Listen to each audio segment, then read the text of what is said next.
golf can boast some iconic figures, pioneers of the game who blazed a trail to create the special sport we know today. Golfing World's resident coach Simon Holmes has been delving into the archives to assess the achievements of some great legends of the sport. Today it's the turn of Tom Watson.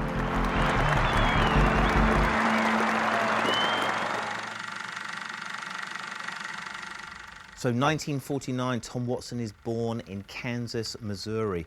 And, very, very windy place, probably learnt his game there at the local country club, was a good high school player, and then took an interesting route, the route of college. And he went to Stanford, played some golf, and also studied psychology. So he was quite late to get onto the golf tour, much later than you would see in any of those previous generations. So for Tom Watson, the very brisk rhythm, very snappy kind of rhythm in everything that he did.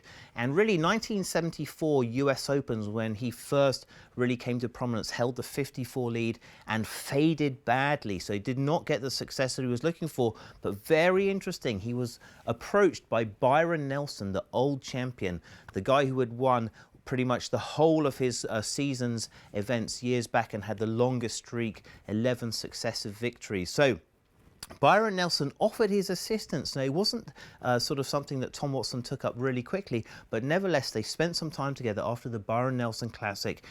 And Byron Nelson was able, I think, to give Tom Watson the tools to be able to manage his own game. And so, the Watson action was very much sort of almost like a bit loose in the legs, where that left knee kind of worked across. Club face maybe got a little bit shut, almost a little bit kind of tilted over. Then the legs drove hard to try to get that sort of shut club face to square up, and that spine kind of felt backwards through the ball. For Watson, he could definitely hit some pushes, and the worst shot he could hit were those big pull hooks. So I think he shortened his swing, he got a little bit more neutral, he was able to find the tools, and certainly, you look at his successes, he just had a period, especially 1977, he just dominated. He took down Jack Nicklaus head-to-head at the Masters. And again, in 1977 at the Open Championship, the two men fought it out, with Tom Watson prevailing on the very last hole.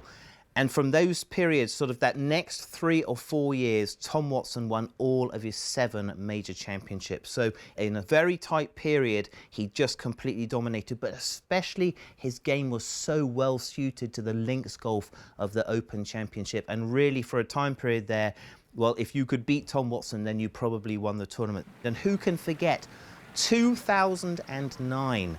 He is leading the British Open after 3 rounds and only just fails to get across the finish line. It would have been the most dramatic thing. But I think in terms of Tom Watson's game, he had a very, very short period of success where he won all of his tournaments, and then he was the nearly man so many times. So many times he was second or third. So 8 times he won the majors, 8 times he was second. So that many heartaches. So in terms of what he showed us, I think resilience and that longevity, but the way that he has always played golf and the way that he has always, through ups and downs, carried himself has shown us his amazing sportsmanship, the way that he has played golf. He's sort of carried that torch over into this new generation, and I hope the new generation will be able to have those same attributes that Tom Watson has always showed us.